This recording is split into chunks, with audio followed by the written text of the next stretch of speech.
Hindi pa tapos ang gabi, mga kaibigan. Nagsisimula pa lang tayo since yung game 1 kakatapos lang, mga kaibigan. Sobrang intense kasi ang dami kong gustong sabihin na tipong pwedeng playstyle ng STI Olympians, but still, I'm sure that they have their own homework to for other preparation, syempre. At syempre, hindi pa natin mapapakilala ng ating mga sarili. Ako si TDZ at syempre si Seiya. Ito ang small and tall tandem, mga kaibigan, syempre. Ayan na nga. So, ayan na nga. Pero kailangan din natin i-comment si STI Olympians for even if they know that the 2 top majors were actually picked by them. Medyo maganda naman yung pagkaka-execute. The problem lang talaga is the mispositioning and yung timing talaga. Pero makikita natin yung susunod na ng Yep, indeed. At tingin ko rin kasi, kung sakaling ipipick mo yung Lunox and also the Harith, ma-open up agad yung Lolita. Kasi ang Lolita, ang dami niyang pwedeng gawin eh. One of the, if not the hard counter, the soft counter for Lunox, again, pag-up niya lang ng bulwark niya, even the Chaos Assault, kahit mag-darkening siya, kahit ispam niya yung Chaos Assault, at siya yung magiging target, dagang unti lang ang marireceive na damage from that Chaos Assault.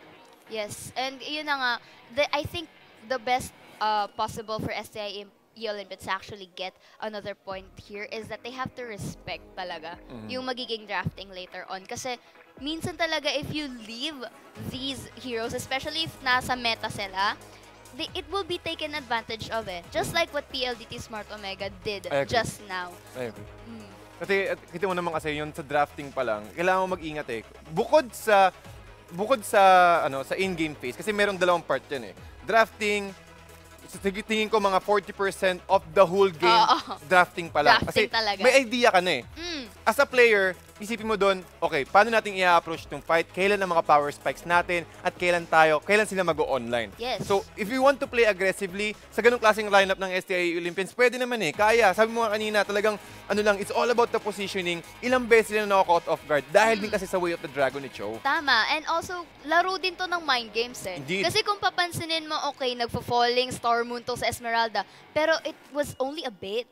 Tapos, andyan na si Chu with the Way of the Dragon. So, talagang naiipit ang members ng STI Olympians dito. So, they also have to take consideration of that. Indeed. Pati nakikita ko rin kasi sa drafting ng ng PLDT Smart Omega. Sabi ko nga kanina, they're more of a team fight-oriented draft. Sa STI Olympians, they're good when it comes to team fight. Yes, they do have the Zaman Force, meron silang Chaos Assault ni Lunox, and they have every single thing that they need to do. But nawawala yung power spike. Yes. Hindi agad sila binigyan ng opportunity ng PLDT Smart Omega to do what they need to do.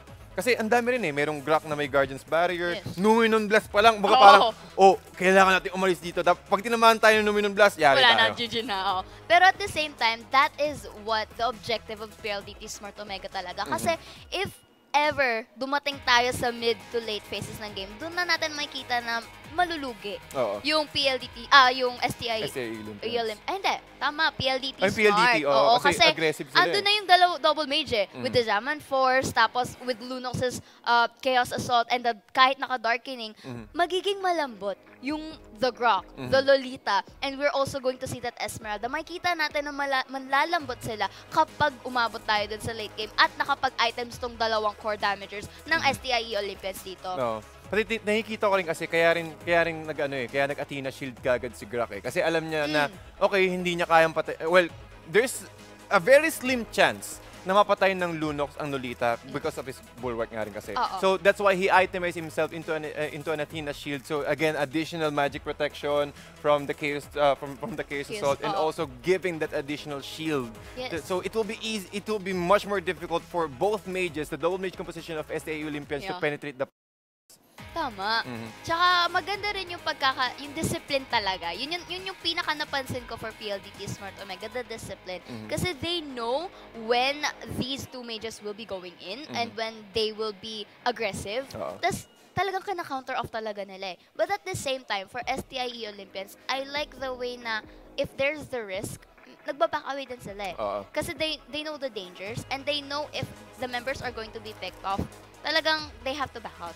And for a possible defense pa rin for their turrets. Unfortunately lang talaga, napa-early game sila kasi. Pati mas mabilis din kasing i-execute yung draft ng PLDT Smart Omega. Pero mga kaibigan, syempre, huwag natin patagalin pa. Diretso na tayo sa ating Game 2 draft on a best of 3 series. Third series, mga kaibigan, PLDT Smart Omega versus STIE Olympians. PLDT Smart Omega able to win Game 1 at sila ang magiging first pick priority. Mukhang nag-iisip-isip ng mabuti tong PLDT Smart Omega dito. But for their first ban is going to be that Claude. And gaya nga nasabi ko sa'yo, adjustments will be happening because that Harith will be banned na. Pero kahit sila yung gumamit, syempre ayaw din nila ma-fall into the hands of PLDT Smart Omega tong Harith because they know that PLDT Smart Omega will be utilizing this Harith efficiently. Kung sakaling hindi nila i-pick yun, kung sakaling hindi nila i-pick yun. Pero nice ban as well for PLDT Smart Omega. We've seen a lot of Leo Mord plays on this current on the previous series, and it's really effective. Kumbaga, he's one of the best finishers throughout the game. Once you've used the Phantom Steed plus the sprint, takbuhan talaga. Ang hirap pumalag dyan sa Leo Mord na yan. And no escape. No escape mga kaibigan. And also a nice, yung dalawang mage nila kanina sino yung ginamit nila? Talagang ayaw na ulit-ulitin ng STIE Olympians to. Kumbaga parang, okay, natuto na tayo, nakapag-adjust tayo. Huwag nating gawin ulit yung ganong klaseng playstyle, but we will remove it para hindi rin gawin ng PLDT Smart Omega. But at the same time, this Kaja will be in the hands of PLDT Smart Omega. Pero to reply to that, nakikita natin na hino-hover na yung Chu. Mukhang ayaw na nila na mapunta sa kamay ng PLDT Smart Omega tong Chu. And I like that Diggy pick though. Considering that this little burb right here is a lane bully. Pero hindi nila hinover Chu because they will be picking once again that Thamos. At napunta once again that Chu and the Grok for PLDT Smart Omega. Naku, ito medyo questionable. Bakit? Kasi may Kaja ka na May Kaja ng kalaban. So the best thing that you can do is to secure that show. Kaso hindi ko alam kung bakit hindi pinik ng STIE Olympians. Maybe kasi yung Tams kasi hindi siya first pick potential Pwede siyang i-pick sa third or fourth. Pero first pick Tams, I think they have something in mind kung paano nila ipo-pull off itong ganitong composition. Whereas Tams will be playing on the off lane and also on the side naman ng PLD Smart Omega. If they have with this current first 3 picks, meron Cho, merong Kaja, pati merong Grok. Ang laki ng pick-off potential nila. Kasi almost the same mechanic lang yun ng Divine Judgment and also in the Way of the Dragon It's just picking off the tank, separating the tank away from the rest of the crew. It will be an automatic 4 versus 5 fight. Oo, totoo. Tsaka, we've already seen that action of the Chu and the Grok and we've known na PLDT Smart Omega was executing them very efficiently.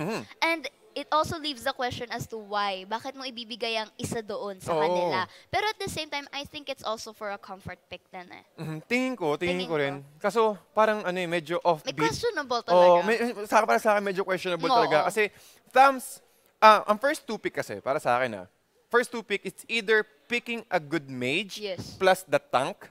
Pero siyempre mga kaibigan, walang standard draft lineup. Ito lang yung current meta na mas safe para sa team mo. So, mage, tank, or either kahit mag-secure ka agad ng Claude, marksman tank, para lang hindi mo agad makuha. Kasi offlane, maraming pwedeng pang-counter Yun yung offlane, ang gagawin mo dito is to counter the safe lane of the opposite team. Kung pag pinili mo agad yung offlane mo, magkakaroon ng opportunity yung PLDT Smart Omega na pumili na mas comfortable when it comes to the laning phase. And also, picking up the Grok and also with the Kaya within the same team, the way that the Grok and also the Kaya can clear out the creep wave is much more easier. Totoo.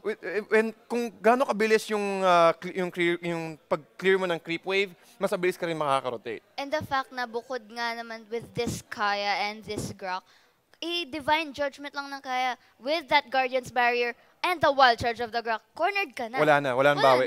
At even if they're like a fighter and a tank, kaya nila mag-engage into skirmish fights Even with that Diggy around, mabubuli lang then even if that time's journey is going to be executed, medyo mahihirapan pa rin sila because the damage output of this Kaya will be surreal.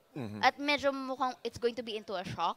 But it's, like what you said, this Thamos pick is better off with that third and the fourth. Kasi it's best to know kung alin yung magandang offlane kapag alam mo na yung sa other side sa kalaban Talagang pero tingin ko it might be another preparation or a good setup on the side of STIE Olympians, for sure meron din sila mga surprises since this is the last match. Siyempre, as a team, ayaw mo magiging magpapa 2-0 sa kalaban. Kasi it's a statement eh.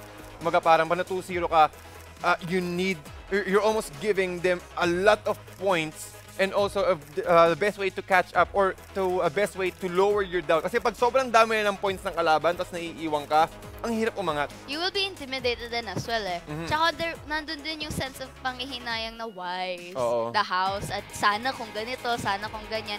And I'm pretty sure that STIE Olympians would not want to experience that or would not want to think that after the game. So maybe there's also this possibility na, I don't know, accidentally wrong na napili, pwede yung ganun. But at the same time then, if they're going to hover that, medyo it leaves this big question mark talaga as to why, in the first place, why pick an offlane in the first pick? And second, why would you let this Grok and this Cho stick together na alam mong they performed well in the first game? Pati, parang mauubusan ka na kaagad ng tank eh. Well, meron kasing opportunity na yung Cho is ginagawang fighter, ginagawang tank. Ano na magiging option mo? Well, you do have the Akai, but again, Akai can be caught within the Divine Judgment kahit nag-hurricane dance siya. Yun yung isa sa mga magandang counter ng Akai eh. So, meron counter sa Akai, meron ka ng pang-counter kahit siguro Belic, Tigreal, kung saan magiging open up yun. Isang huli lang ng Divine Judgment from Kaja. The rest is history. Yeah, this is also the main reason why this Kaya is the charger or the initiator. Kasi it will be denying kung ano mang CC ang mabibigay mo. Because once you are actually caught by that Divine Judgment, it's going to be difficult. Lalo na if PLDT Smart Omega will be choosing a very damage dealer marksman. Like example, a carry. Kung hindi man carry, I think, Claude, pwedeng Claude. Pero naban kasi kanina. So, Claude. I think pwedeng din Kimi. Kasi we've seen that PLDT Smart Omega use this Kimi eh. And it's going pretty well for them. So, it's going to be difficult talaga. Which will also give you another question as, if you're going to pick those first 3 picks talaga, ano pa ang pwede mong ipa-counter if you already gave them these? Oo nga eh. Kumbaga parang sa MLBB kasi, I do believe na lahat ng merong mga specific OP heroes for a current meta. Kapag binigay mo, it's in the process of elimination eh. Kumbaga parang kailangan mong tanggalin ito. Harit for example, alam naman natin Zaman Force lang, ang dami na agad niyang pwedeng gawin. So, if you're going to eliminate or if you're going to let your enemy pick 3 of those OP heroes, ang hirap i-counter nun. Mahirap talaga. And especially they're in the meta kasi. Talagang mahirap. Mahirap talaga. As in, it's all about making sure that you have enough heroes to counter those specific heroes that has been picked ng enemy. At tingin ko, 3 agad yung nakuha nila para sa side ng PLDT Smart Omega. Well, there's still a lot of chance. They do have the Diggy though. You need to keep in mind. Pero kapag binate ng PLDT Smart Omega ang Time's Journey, mawawalan ka ng momentum. Tama. Totoo yun. Pero at the same time, if you give into consideration, what if they locked in that Chu? May possibility talaga sila to counter off that first 2 pick, which is the Kaya and that Grok. And also kasi, given the fact na, sige, nakuha na nila yung Kaja, magpipick ka ng Cho. Parang you're trying to equalize na yung options on how they will approach the fight. Because kung sakali meron silang Kaja, the best thing that you can do, kung sakali may mahuli, pwede mo silang flicker into Way of the Dragon to counteract that kind of initiation. So, yun yung mga factor na parang mirroring. That's what I'm trying to say. Mirroring kung ano yung kayang gawin ng kalaban, syempre, imimirror mo rin yun para at least trying to equalize and control the resources and also the momentum of your team. Tama. And of course, syempre, mirroring in a way, pero ibang hero naman. Ibang hero. Yun yung difference dun eh. Like, if you are given this type of amount of damage, syempre ibabato din sa'yo, but with a different style. And I think yun yung best like plan for STIE Olympians right now. Pero like what I said, if they didn't, parang if they hover that Chu talaga, I think there's a fighting chance. For me, kasi this Chu is very essential eh. Kasi hindi lang naman kasi si Kayang may kayang mag-charge eh. Kaya nga, kaya. mag-charge. Okay, pero back again. Ano yan? Feeling ko mistake. Mistake Yun. O, true talaga, sabi ko sa'yo. Talagang tingin ko talagang nagkamali ng pindot or naubusan sila ng oras. But going back, or moving forward rather, into our draft, we have the Cho pick on the side of STIE Olympians. Kasi talagang sobrang questionable talaga sa akin. Napakalaking question mark kung saaling bakit nila ibibigay yung Cho and Kaja. Yes, totoo yan. And I think things are already resolved right now since Chu is finally locked in. Yep. And this is what you also have to be in caution with pagdating sa drafting. Kailangan sure ka kasi. Because the moment na you just hovered and then suddenly may iba, it's gonna be quite difficult din para sa magiging overall lineup ng team members nyo. But for PLDT Smart Omega nga, ladies and gents, like what I said, they will be having this carry to be one of their core damagers here. And ang sagot sa tanong ng STIE Olympians dito will be hovering that Granger, pero Granger nga, syempre. Magtatanong na naman ako bakit Balmond Okay, marami pa rin open Like, dito sana kung if Balmond man yan, dito maganda yung Samus Pero at the same time, ayan na nga, nalaki na yung Granger. And tingin ko rin kasi, mas maganda rin kung mag-Granger agad sila securing since PLD Smart Omega already picked up their marksman. So, syempre, hindi naman pwedeng, well, there's a big possibility na, or hindi pwedeng maging double marksman. That's what I'm trying to say. Hindi maging double marksman. So, you're safe to pick up your own marksman itself. Granger is one of those heroes na kailangan na mataas ang snowball potential. Yes. Mababa ang structural damage. But when it comes to fights, ang dali niya mag-penetrate ng backlines using his ultimate. Kapag nagkaroon siya ng kahit isang BOD or kahit isang Heptasis man lang or Malefic Roar, it will be a big problem for PLDT Smart Omega. Mukhang nag-discipline and paying respect na tong STIE Olympians with that ban of that Esmeralda because they know what these Omega can do when they have this Esmeralda, and now they will be choosing this Chu as their assassin, which is a good answer for this carry Kasi ano lang siya, may incandescence lang siya, and with that, pagka natamaan niya in the first place, magiging hindi agad-agad makakapag-get ng resources to carry So it's a very good answer. But at the same time, for PLDT Smart Omega, looks like they will be getting this Mortis and this Kadita. Maganda compliment to when it comes to the Grok.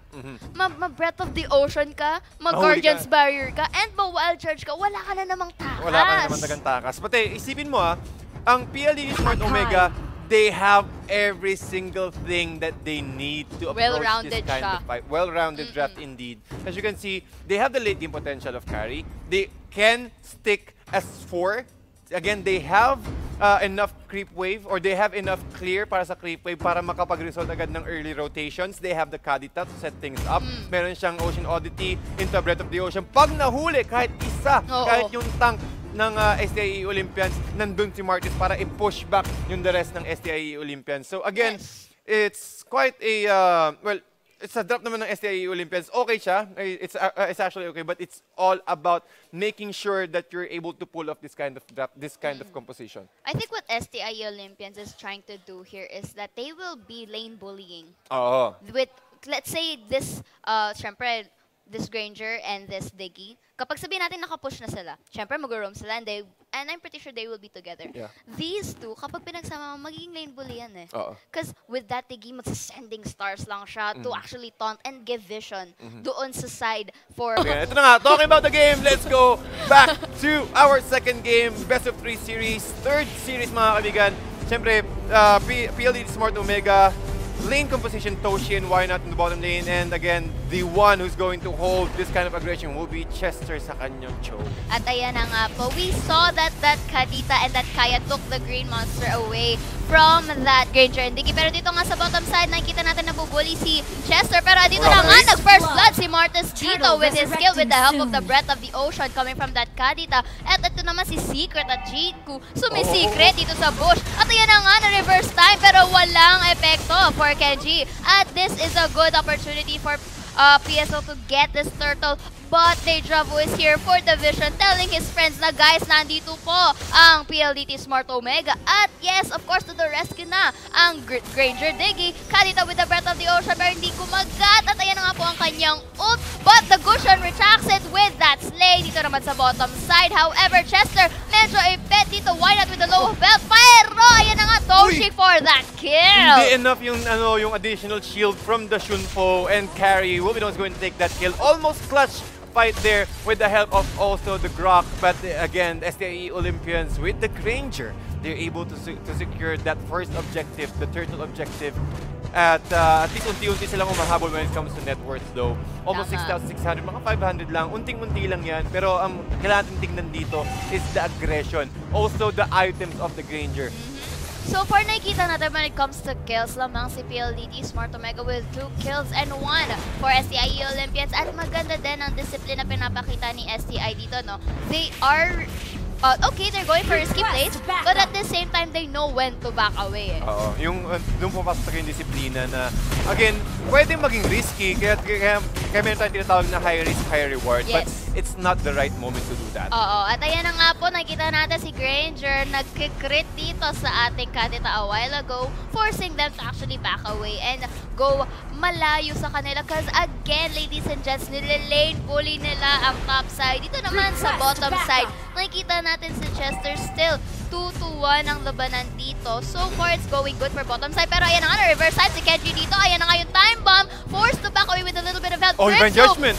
Ayan na nga, with that time journey though, nakuha, but in the nick of time, nakapago many waves ng si Kadita. Pero na-corner ng ating Aka, hindi pa rin tumatapos Gusion, successfully slaying that Kadita in exchange. Wow, ito na yung preparation na ginagawa ng STIE Olympians. Kala nyo kayo lang yung mga goal, pero Wild Charge mo tumama Chester, trying to run away. He will be forced to use his flicker out since hindi enough yung Shunpo to get past the barrier, the gorgeous barrier of the Grok, and also another casualty here in the top lane. Deja Vu mo kung minabol pa si Kenji Shadowblade Slaughter into a 10-blade and one more hit. Deja Vu with a nice double kill here, utilizing his blue buff for its full potential. At ang ganda ng rotation talaga. Sunod yung pagkaka-retract through and fro ng first skill niya with that help of that incandescence as well. It was an exemplary job coming from that Gusion here. At ayan na nga, na Breath of the Ocean at na-shutdown po with that. Kadita thanks to her first skill. Ang ganda ng prediction dun ni Extort. Di ba? Pagkakita niya, or kasi isa yun sa mga best ways for them to face check eh. Yes. Kasi kung sakaling magkas ka ng Breath of the Ocean inside, it's either aalis yung kalaban or kung saan tumama yun. But he knew na merong maaabutan na naman dito sa middle lane. Divine Judgment, sulit na sulit. But it's time for PLDT Smart Omega to secure that second turtle in their hands. Mukhang pambawi sa kanilang net worth to, TDC. And meanwhile, we are seeing Chico right now medyo outnumbered. Oh, why not to the rescue pala here dito sa bottom side alongside with Esort. Ayan na nga, na wild charge na nga si Secret dito. Breath of the Ocean, walang makukuha doon. Pero ayan na nga with the crits coming from Granger. Pero dito naman si Martis trying their best to go for that aura. Pero walang ganong kumagat. And but still, both sides of the team medyo half health, both has to back away. Kailangan taga nilang hindi mag-overcommit dito. Kasi apat lang din naman sila eh. As long as you can provide space for Toshi to farm, as you can see, Toshi is on the transitioning from the middle lane, going to the top lane, securing the crab. Pati ang ang ganda rin ginawa din ni Granger using the Death Sonata. Yes. He knew na merong Guardian's Barrier from the Grok at wala rin siyang escape, wala rin siyang rondo. Yung dash niya, yung second skill niya hindi available. So using the Death Sonata to its full potential, pushing PLDT Smart Omega away from that small skirmish on the bottom lane. Correct. And we are now seeing na ang Kaya kanina, meron na siyang fleeting time, giving more cooldown reduction para pwede siyang makatulong for, let's say, teamfights na pwedeng i-shot call neto PLDT Smart Omega. And of course, with that additional damage, that Kadita already built the Lightning Truncheon. Medyo magiging masakit na siya dito in the long run, especially kapag kumagat ang mga skills. But look at the time bomb, ladies and gents. Medyo na si Exorton, but with the help of the lifesteal, at ayan nga, nakapag-regain siya ng kanyang health. Ginamit niya rin kasi yung passive niya. Again, any damage within the next 4 seconds will be brought back to you. Kumbaga parang i-restore niya yun. every 30 seconds. So he knew na meron siyang passive. So again, take all the damage, removing all the time bombs. Oh, inaabot naman yan. At ayan ang hilangan ng Divine Judgment, pero with the low belt, Mortis still getting that Akai Gushon with retracting his first kill. Hindi pa rin sapat. Naka-double kill ngayon ang ating Mortis, pero naka-slay naman in exchange tong si Chu. Yun yung sinasabi ko eh. Yung opportunity na nakikita mo yung Gushon na bumabalik dun sa first kill niya is a lot of given time for this Mortis to kick in. Times journey mo ginamit na Jiku against 2 enemy heroes. Rough Waves also being committed, pero saktong-sakto lang talaga yung pagbalik ng Rough Waves doon just to make sure that they are able to get at least 1 hero. Pero yung mahirap dyan, yung ikot-ikot ni Digi na yan, hindi ka makakatipi. Oo, But also providing information na, okay, nandito pa rin yung dalawang hero, pwede tayo mag-back off, apply a different pressure on a different lane. Yes, Diggy being young again, and also provide vision for the other members of Team SEIE Olympians dito. So, pero so far, we are seeing ngayon that hindi nagba-back out ang SEIE Olympians once they have seen an opening. The problem lang dito is PLDT Smart Omega knows how to reply with that said risky move.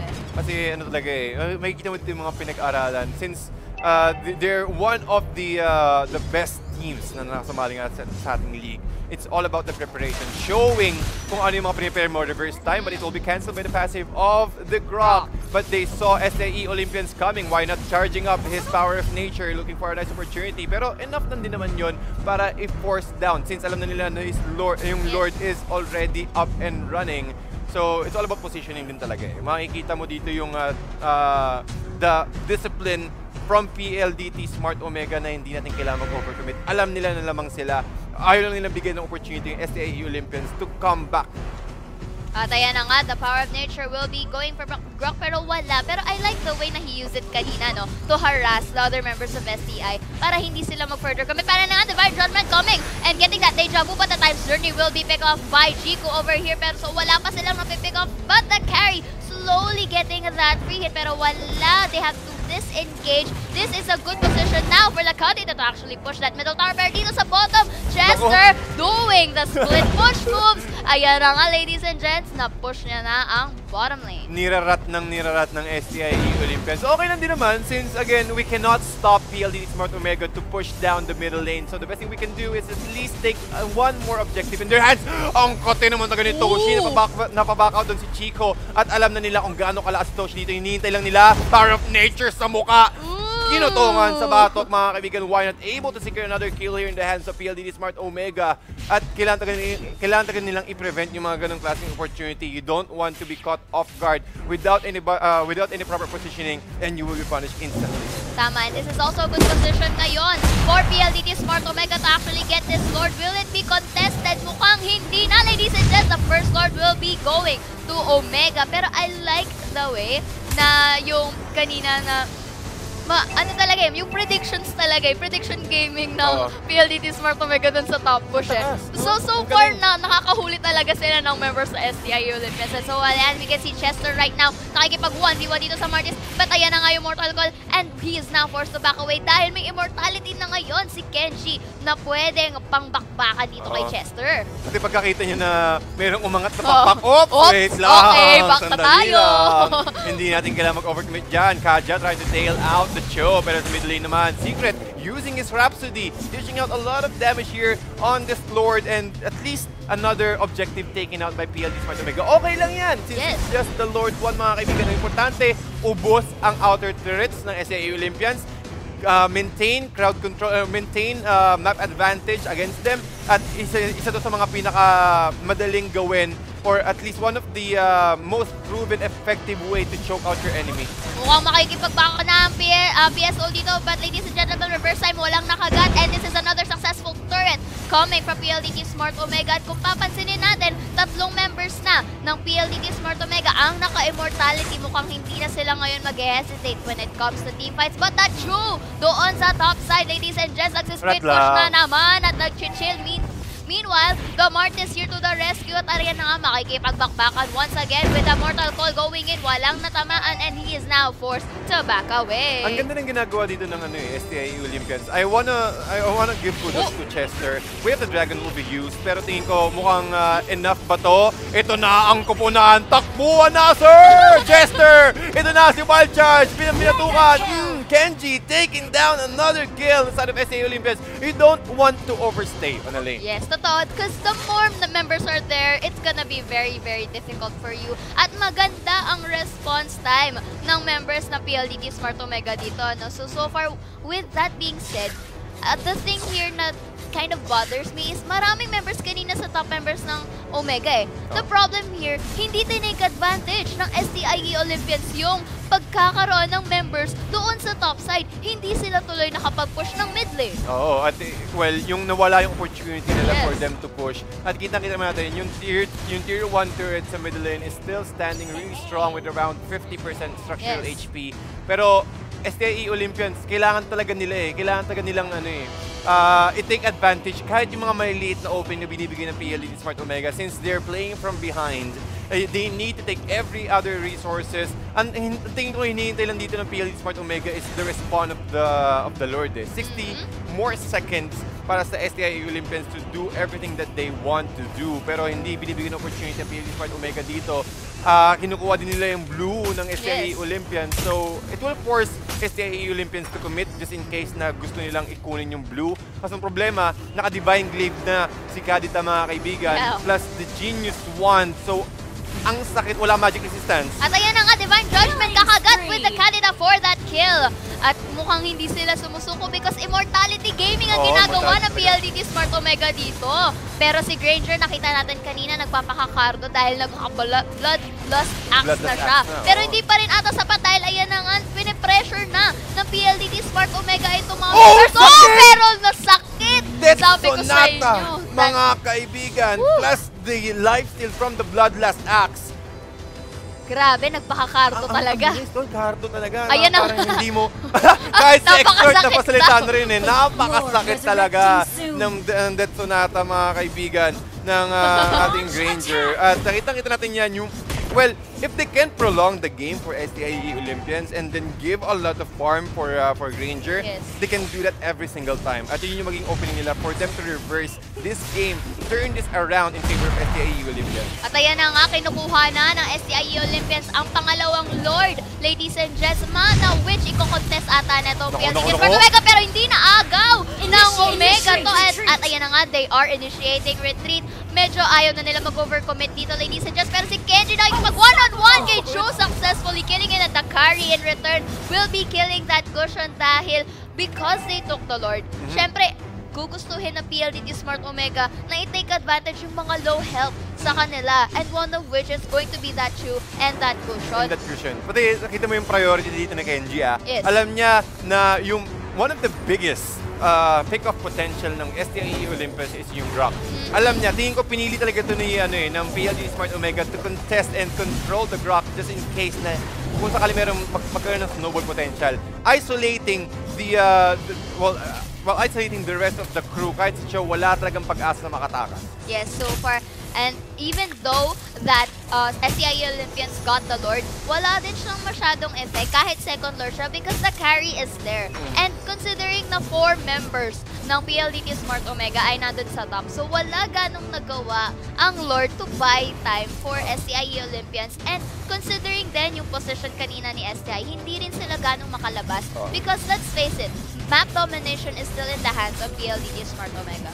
And well, the best thing that they can do is to use the time bomb of the Digi just to make sure lang na makakalabas sila.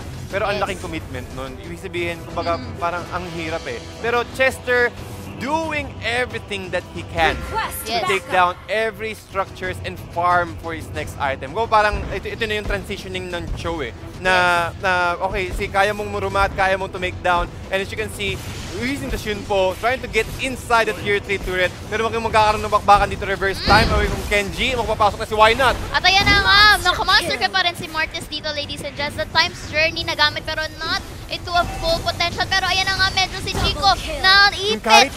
At yung carry naman, ladies and gents, pinupush yung top side. side, mukhang nakakapag-split push dito si Toshi, knowing his potential to actually split push and also taking advantage once again yung position ng STIE Olympians. Alam kasi nila na hindi agad-agad makakapag-back itong STIE Olympians dun sa baba. Kaya pinayaan na nila to si Kari, pero hindi pa rin nag-give up ang STIE Olympians kasi may sakit na, or masakit na rather, si Granger dito.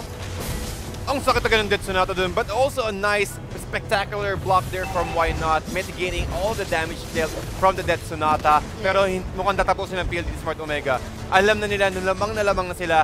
Both the creep wave, yung lane equilibrium ng PLD Smart Omega sa top and also the bottom is almost the same. So the best thing that you can do is to apply pressure on the middle lane habang yung creeps na lang ang gumagawa ng structural damage doon para sa top and bottom. Yes, but unfortunately, hindi nga sila makapag-push further doon sa ating Nexus because nakita natin kanina na low health si Grok, so he is forced to back away at wala silang ganong magiging initiator na magiging kasama neto ni Kaya. So the best thing that they have to do for STI Olympians is iwasan na nilang magkaroon ng pick-off for his members. Kasi kaya pa nila to i-defend eh. Tama. Ang problema lang dito is if PLDT Smart Omega was able to initiate, like example yung Divine Judgment, mahuli si either si Granger or si Diggy dito. Yun lang yung magiging delikado. But looks like magiging Immortality Gaming din tong STIE Olympians because 4 members already ay merong Immortality at si Chester ang natitirang wala. Oo.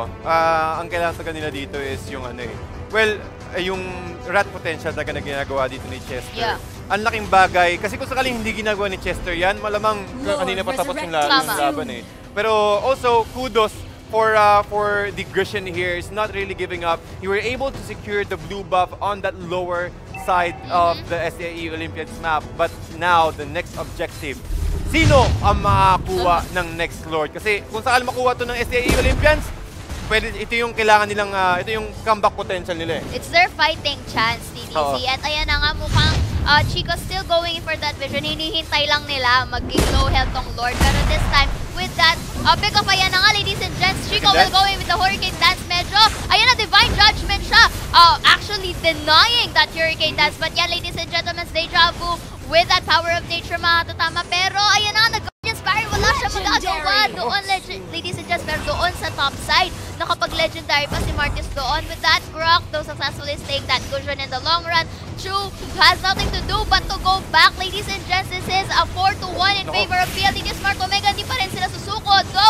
Ayan na, namatay na, na-burn na ang Immortality at nakapag-legendary once again with that Mortal Coil coming from that Martis. Ayan na nga, ladies and gentlemen. Wipe up na, tapusin na ng Omega ang game number 2 na to with that thought over there. Congratulations to PLDT Smart Omega for that successful sweep.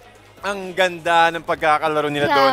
Alam nila na magpo-force, na magko-contest yung STIE Olympians sa Lord 3. And guess what? Kinontrol lang nila. Alam nila na, kasi hindi man natin kailangan, hindi man natin kailangan patayin tong Lord technically. You just need to find a way to bait out STIE Olympians to come to you. Yes, and it was actually a good logic coming from PLDT Smart Omega kasi alam nila na hinihintay lang ng STIE Olympians na mag-low health to. And syempre, ang gagawin nilang strategy doon is ilulure out nila yung members ng Omega.